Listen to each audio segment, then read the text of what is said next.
Argentina England এক ঐতিহাসিক fixture, যে ফিক্সচারের সঙ্গে জড়িয়ে আছে লাস মালভিনাস, কিংবা যারা ইংরেজিতে বলেন ফকল্যান্ড।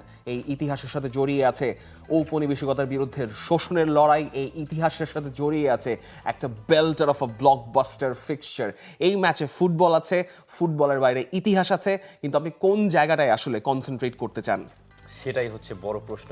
ইংল্যান্ড এবং আর্জেন্টিনা আরও একটা ব্লকবাস্টার, যদিও আজকে রাতে নয়, একদিন পর, মানে ফ্রান্স স্পেনের পর আপনি দেখবেন লিওনেল মেসি ওয়ার্ল্ড কাপের all time leading top scorer versus Harry Kane, who's having the best season he has ever had. মানে হ্যারি কেইন যে সিজনটা তিনি পার করছেন, সেখানে তার উপরে শুধুমাত্র ওই লিওনেল মেসির নামটাই আছে গোল স্কোরিংয়ের দিক থেকে। আপনি এমন একটা ব্যাটেল আপনি দেখবেন, যেই ব্যাটেলটায় হয়তো অনেক ফ্যাক্টর যোগ হবে, কিন্তু আজতেকার অভিশাপ তো কাটিয়ে এসছে এবার ইংল্যান্ড। আজতেকার অভিশাপ কাটিয়ে এসছে ইংল্যান্ড, কিন্তু ইংল্যান্ড আর্জেন্টিনার অভিশাপ কাটাতে পারবে কিনা সেটাই এখন দেখার প্রশ্ন।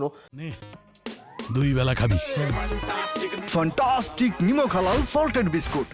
যদিও এই আর্জেন্টিনাকে শেষবার যখন কোন একটা ফ্রেন্ডলি ম্যাচে আর্জেন্টিনার সঙ্গে ইংল্যান্ড খেলেছিল, সেই ম্যাচে ওয়াল্টার স্যামুয়েল ছিলেন, সেই ম্যাচে সরিন ছিলেন, রিকেলমে, ক্রেসপো, মানে you name it, Roberto Ayala, Maxi Rodriguez, শুধু ছিলেন না লিওনেল মেসি একটা কার্ডের খাড়ায়। সেই হাঙ্গেরির সঙ্গে ম্যাচটায় কার্ড দেখে তার এই ম্যাচে খেলা হয় নাই, কিন্তু 2002 বিশ্বকাপে যখন আর্জেন্টিনার সঙ্গে লাস্ট ইংল্যান্ড খেলেছিল, সেই ম্যাচে 1998 বিশ্বকাপে ডেভিড বেকহ্যামের লাল কার্ডের প্রতিশোধটা ইংল্যান্ড নিতে পেরেছিল। কি অদ্ভুত একটা match! Diego Simeone, David Beckham reaction দেখে লাল কার্ড দেখলেন, সেই ডেভিড বেকহ্যাম আর দিয়েগো সিমিওনে এবার বিশ্বকাপে একসঙ্গে ছবি তুললেন।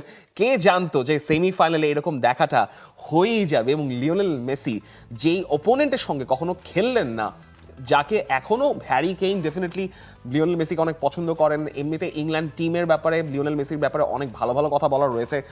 জুড বেলিংহামও পছন্দ করেন লিওনেল মেসিকে, কিন্তু এই মেসিকে যখন ইংল্যান্ড ফেস করতে আসবে, তখন মনে হচ্ছে অন পেপার এই ইংল্যান্ড দলটা অনেক সেটব্যাকস পার করে এসছে এবং প্রতিটা ম্যাচে তাদের রং বদলেছে। ক্রোয়েশিয়ার সঙ্গে দে এভার ডমিনেন্ট, কিন্তু ঘানার সঙ্গে, ডিআর কঙ্গোর সঙ্গে মনে হয়েছে যে কোনো মতে পার পেলে বাঁচে। এবং সেই ইংল্যান্ড গিয়ে মেক্সিকোর সঙ্গে যে পারফরমেন্স দিল, মানে too good, absolutely too good. আমার মনে হয় এই ওয়ার্ল্ড কাপের সবচেয়ে বেস্ট রেজিলিয়েন্ট পারফরমেন্স ছিল ইংল্যান্ডের সঙ্গে মেক্সিকোর ম্যাচটা। তারপর নরওয়ের সঙ্গে আপনি আবার ঢুকলেন, আবার সাফার করলেন, সেই সাফার করে ঢুকতে ঢুকতে আপনি জুড বেলিংহামের গোলে পার পেয়ে আসলেন। এবং সাফারিং এর গল্প যদি আপনি বলতে চান, আর্জেন্টিনার মতো কোনো দল বিশ্বকাপে, কি মানে ফুটবলে যদি সাফার করাইতে হয়, তাহলে এই আর্জেন্টিনা দলটা আপনাকে শিখিয়ে দিয়েছে কিভাবে সাফার করিয়ে নিজে সাফার করে বিশ্বকাপের সেমিফাইনালে আসতে হয়। এক্স্যাক্টলি, মানে আর্জেন্টিনার সাফারিং শুরু হয়েছে নকআউট স্টেজে কাবো ভের্দের সঙ্গে। এরপর ইজিপ্ট ম্যাচে তো দেখলাম একেবারে হাঁটতে হাঁটতে ম্যাচটা কোনোভাবে বের করে এনেছে আর্জেন্টিনা। এরপরে সুইজারল্যান্ড, মানে আর্জেন্টিনার এই চ্যাম্পিয়ন তকমা নিয়ে আসা লিওনেল মেসিদের গ্রুপ স্টেজের পারফরমেন্স আমরা কেউ কল্পনাই করতে পারিনি আর্জেন্টিনা যে এত স্ট্রাগলের ভেতর দিয়ে যাবে। সেই আর্জেন্টিনা আরও একবার সেমিফাইনালে, সেই আর্জেন্টিনার প্রতিপক্ষ ইংল্যান্ড, বিশ্বকাপের আরেকটা ফিক্সচার 5 বারের দেখা হয়ে গেছে। কিন্তু সারপ্রাইজিংলি সামহাও আপনি যখন দেখবেন কোন দলটা এই বিশ্বকাপে সব থেকে বেশি গোল দিয়েছে, সেই দলটার নাম এখন আর্জেন্টিনা। 17টা গোল তারা দিয়ে দিয়েছে। এবং লাস্ট ম্যাচে উলিয়ান আলভারেজ আর শেষ দিকে যে ওই লাউতারো মার্তিনেজের গোলটা, সেই দুটো গোলের জন্যই 15 থেকে নাম্বারটা বেড়ে দাঁড়িয়েছে 17। তাহলে কি আমরা আর্জেন্টিনাকে, মানে এত স্ট্রাগলের ভেতর দিয়ে মনে হচ্ছে যে তারা শেষে এসে নিজেদের খোলস ছেড়ে বেরোচ্ছে? নর্মালি 90 মিনিটে দেখতে পারেন আপনি ইংল্যান্ড আর্জেন্টিনা এক শেষের দিকে যদি আর্জেন্টিনা এই নিয়ম ফলো করে, তাহলে আর্জেন্টিনা 2-3টা গোল দিয়ে দিতে পারে। But For more updates, subscribe to our YouTube channel and click on the bell icon. Follow us on Facebook and Instagram.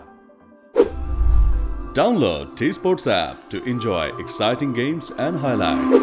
Visit tsports.com.